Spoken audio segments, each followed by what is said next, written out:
네, 안녕하세요. 법무법인 화담TV 신유진 변호사고요. 예, 정홍철 변호사입니다. 최은용 변호사입니다. 네, 오늘은 저희가 이 토지보상 관련해서 이주자 택지 이 부분에 대해서 좀 영상에서 집중적으로 다뤄보려고 하는데요. 개략적으로 설명을 좀 부탁드릴게요. 예, 일단 공익사업을 위한 토지 등의 취득 및 보상에 관한 법률, 우리가 토지보상법이라고 얘기하는 그 법률에 이주대책이 법 78조, 그다음에 시행령 40조에 나와 있어요. 이건 뭐냐면 원주민들이 쫓겨나는 상황에서 다시 재정착을 할 수 있게 필요한 택지를 아니면 필요한 주택을 공급해서 이주에 대한 대책을 수립하는 조항으로 지금 나와 있죠. 그러니까 원래 거주하시던 분들이 어떻게 어디서 살지에 대해서 대책을 마련해 줘야 될 것이 아니냐. 쉽게 말하면 이거네요. 예, 그렇죠. 네.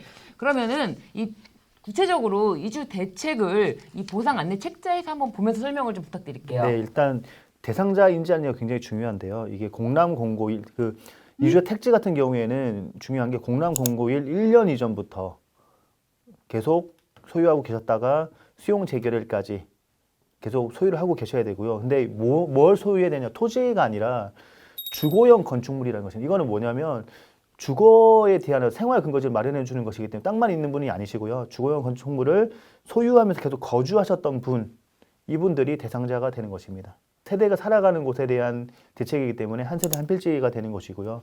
규모는 점포 겸용 단독주택 용지는 80평 이하이고 주거 전용 단독주택 용지는 100평 이하가 제공이 됩니다.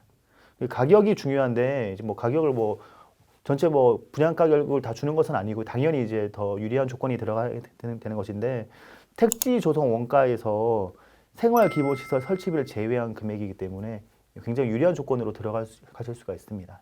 택지 조성 원가로 준다. 이건 굉장히 좋은 거 아닌가요, 변호사님? 일단 조성원가라는 것만 해도 좀 파격적이죠. 하지만 거기서 또 생활기본시설이라고 하는 그 비용은 사업시행자가 부담하게 되어 있기 때문에 실제 공급 가격은 조성원가의 한 75%에 왔다 갔다 하거나 80%이 정도 수준입니다. 실제 나중에 분양가를 보면은 조성원가에서 한 130, 140% 정도 든다고 한다면은 일반적으로 공급되는 가격의 절반, 한 60%이 정도에 공급된다고 보여지죠. 말씀하신 것처럼 이주자 택지는 조성 원가 기준으로 공급을 하기 때문에 굉장히 큰 혜택인 것 같아요. 그런데 이런 이주 대책 중에 이렇게 이주자 택지를 공급하는 거 말고 다른 것이 있나요? 이주자 택지는 땅을 공급하는 것이고요. 이제 공동주택, 그러니까 이주자 주택을 공급하는 것이 있습니다. 기준이 조금 다른데요. 아까는 이주자 택지는 이제 굉장히 좋은 조건에서 1년 전이었는데 여기는 공람 공고일 이전부터 수용 재결일까지 주거용 건축물 소유하신 분이 되는 거고 그 공급 기준도 역시 1주택이 되는 것이고 공급 규모는 85제곱미터 이하입니다. 이하 분양 주택이 되는 것이고 공급 가격은 일반 분양가, 그 아파트든 공동주택의 일반 분양가에서 이제 주택의 대지 면적에 해당하는 생활 기본 시설비를 설치비를 뺀 금액이기 때문에 또 다소 유리한 가격으로 이제 받으실 수가 있고요. 또 하나는 이제 돈으로 주는 거죠. 그러니까 땅을 주거나 집을 줘야 되는데 또 이제 여건이 허락하지 않으면 이제 돈으로 줘서 이제 주거 이전비 등을 지급하는 이제 내용이 있습니다. 이걸 조금만 다시 정리를 한다면 이렇게 되겠죠. 이주자 택지는 조성원가 기준으로 해서 생활기본 설치비를 제외합니다. 이 땅에 대해서. 이주주택은 어쨌든 아파트지 않습니까? 아파트는 두 가지의 가격으로 정해지죠. 첫 번째는 땅 가격, 두 번째는 공사비. 그러면은 이주자 택지는 땅 가격에서 생활기본시설을 뺀 금액으로 받고 아파트를 받는 사람은 건설비는 다 줘야 돼요.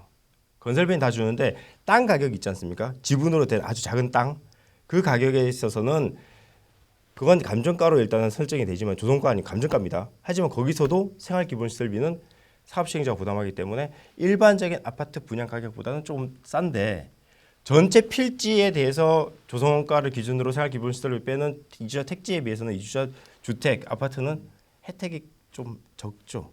그래서 된다면은 택지를 받지 주택을 받으려고 하진 않아요. 이주 정착금은 최대 2,400만 원, 최소 1,200만 원 주는데 일단 이주자 택지가 있고 이주자 주택이 주는 지역에서는 이걸 돈으로 받을 이유가 전혀 없어요. 그죠? 무조건 이주자 택지나 이주자 주택을 선택할 건데 이주 정착금을 받는 경우는 재개발 지구에서는 이주자 택지도 없고 이주자 주택도 없어요. 그럴 경우에는 이주 정착금을 받게 됩니다. 사업시행자는 이 세 가지 이주자 택지, 이주자 주택, 그다음에 이주주택, 그다음에 돈 이주정착금 이 셋 중에 하나만 해주면 돼요. 이 세 개를 다 해줄 필요는 없고 이 중에 하나만 정해서 해주면은 이주 대책을 수립한 것으로 보고 있습니다. 생활 기본 시설은 사업 시행자가 부담한다는 설명을 해주셨는데 이 어떤 것이 그에 해당하는지 설명을 좀 부탁드릴게요. 여기에 대한 판례가 진짜 많아요. 이게 지금 생활 기본 시설을 사업 시행자 부담하게 돼 있는데 생활 기본 시설이라는 그 용어는 어쨌든 주택법상의 간선 시설에 해당되는 것들을 주로 생활 기본 시설이라고 하는데 도로, 전기, 가스, 통신, 뭐 난방 이런 것들이 해당되는데 구체적인 내용을 들여다보면은 이게 너무 세세하게 나와 있어서 사실 좀 힘든 경우도 있습니다. 근데 지금 법에서는 대략적으로 정해놨어요. 그래서 실제 소송이 일어나는데 소송은 왜 일어나냐? 내가 분양 가격을 조성원가에서 생활기본시설을 빼서 분양 가격을 받았는데 내가 아무리 생각해도 생활기본시설을 다 안 뺀 것 같아요 라고 소송을 걸 수가 있어요. 그러면 나한테 만약에 뭐 평당 150만 원에 만약에 평당이 아니고 제곱미터당 150만 원에 분양을 했는데 생활기본시설비를 더 부담하면 한 120만 원, 130만 원 부담 나한테 제공했어야지라고 해서 사업시행자를 상대로 분양대금이 높음을 이유로 해서 부당이득금 반환 소송을 할 수 있어요. 그러면 생활기본시설이 뺐는지 안 뺐는지 하나하나 이제 따져나가는 거예요. 그래서 그걸 따져나가는 판례들이 엄청나게 많고 이 부분은 굉장히 들여다보면은 힘든 부분도 많습니다. 그러면은 뭐 판례를 한번 소개를 부탁드릴게요. 이게 대법원 판례가 전원합의체가 나온 게 있어요. 네. 옛날 판례는 어떻게 됐었냐면은 사업시행자는 이주대책 대상자에게 택지의 소지 가격, 택지를 소지라고 하는 게 좀 웃기긴 한데 어쨌든 매입 가격으로 생각하시면 돼요. 그리고 택지 조성비, 땅을 이제 평탄화시키거나 이 비용만 받고 땅을 공급하라고 했어요. 옛날에는 간단하죠. 그러면은 택지를 얼마에 샀는지 그리고 요거 땅 그 공사를 없는 게 얼마나 했는지 그것만 하고 그냥 공급을 해주라고 했는데 그럼 나머지 비용을 받으면 안 돼요. 근데 이 전원합의체에서 어떻게 했냐면은 그걸 깨고 전체 조성 가격에서 생활 기본 시설비를 공제한 가격에 분양을 해도 된다고 딱 나온 거예요. 그러면은 이제 문제가 되는 게 옛날에는 간명했는데 택지 소지비가 얼마고 택지 그 공사비가 얼마인지만 알면 금방 나왔는데 이제는 생활 기본 시설비를 역으로 빼라고 하니까 이게 생활 기본 시설이 되나요? 저게 생활 기본 시설이 되나요? 그러면서 이제 얼마를 빼야 되냐 이 소송이 일어나기 시작한 거예요. 지금 그래서 보면은 생활 기본 시설을 이 전원합의체에서는 대략적으로 지정을 해놨어요. 도로, 급수시설, 배수시설 및 그 밖의 공공시설의 지역 요건에 따른 생활기본시설이 포함돼서 이걸 빼야 된다고 되어 있기 때문에 이제 소송을 진행하면서 이 생활기본시설을 빼는 소송을 거의 한 10년 가까이 지금 해오고 있거든요. 똑같은 지구 사건인데 1심에서 패소와 승소가 다르고 2심에서 다르고 대법원 정리되면 다시 싹 정리되는 이런 과정들을 수없이 겪고 왔었어요. 그래서 생활기본시설을 뺀다는 취지는 좋았지만은 이게 결과적으로는 너무나 불확실한 가격을 정하는 기준이 되었다. 지금까지 그래서 소송은 계속되고 있다. 그러니까 소송으로 확실하게 되기 전까지는 최대한 사업 시행자도 이득을 챙기고자 하는 그런 게 있고 그래서 결국에는 어쩔 수 없이 힘드시더라도 소송을 통해서 반드시 이 부분 환급을 받으셔야 할 것 같습니다. 그래서 이 소송이 부당 이득 반환 소송 아닙니까? 예. 조성원가 부여안이 뭐냐면 결국 조성원가가 어떻게 정해지는지에 대해서 쭉 나오고 있는데 이게 대외적으로 공개가 안 되는 서류지만은 부당이익금 반환 소송을 하면 조성원가를 어떻게 구성했는지를 알아야 하기 때문에 어쨌든 청구해서 받게 됩니다. 이 금액에 의해서 조성원가가 정해지고 이 조성원가 중에서 이제 생활기본시설비를 저희가 찾아내는 거죠. 그래서 저희가 이제 청구 원인을 하나 쓴 걸 이제 보여드릴 건데 변경된 청구 원인을 보시면은 그 내용을 다 보고 그 안에서 생활기본시설이 어떤 게 생활기본시설에 해당되는 면적인지 또 어떤 게 생활기본시설에 해당되는 공사인지 이런 것들을 하나하나 다 분류해서 쓰는 거예요. 그래서 결과적으로는 지금 그 비용을 빼면은 총체적으로 공급 가격은 얼마에 되는데 지금 당신들이 정한 금액은 얼마다. 이걸 밝혀서 결국은 부당이득금 반환 청구를 하는데 지금 다산 진건지구가 지금지구라고 해서 이 소송이 진행되고 있어요. 그래서 제가 진건지구에서는 대법원까지 가서 승소한 판결이 지금 있고요. 지금지구는 아직 항소심에 계류 중인데 가끔 소송을 진행하다 보면은 똑같은 지구의 사건을 다른 변호사님들이 하는 경우가 있는데 다른 변호사님들이 제 재판에 문서 송부 촉탁을 해와요. 어떻게 진행을 해야 될지 모르겠다고 해서 선행된 재판의 진행 과정을 좀 보자고 하는 거예요.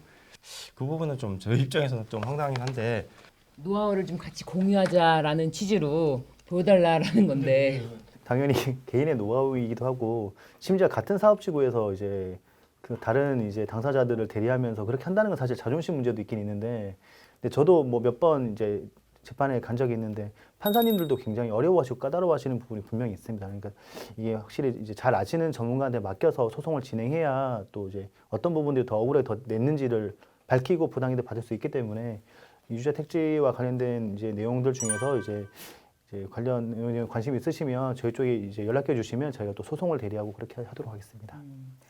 네, 오늘은 이 공익사업 시행으로 인해서 생활의 근거를 상실하게 되시는 분들에 대한 이주 대책에 대해서 좀 알아봤는데요. 그중에서 이주자 택지 그리고 조성 원가로 공급한다. 그 부분에 대해서 혜택이지만 생활 기반 시설에 대한 비용은 빼야 되는데 이 부분에 대해서 사업 시행자가 덜 빼서 이 부분을 또 명확하게 따져서 부당이득 돈 내놔라라고 돈을 받을 수 있는 소송이 또 있다. 이런 점까지 좀 한번 기억해 주시기 바랍니다.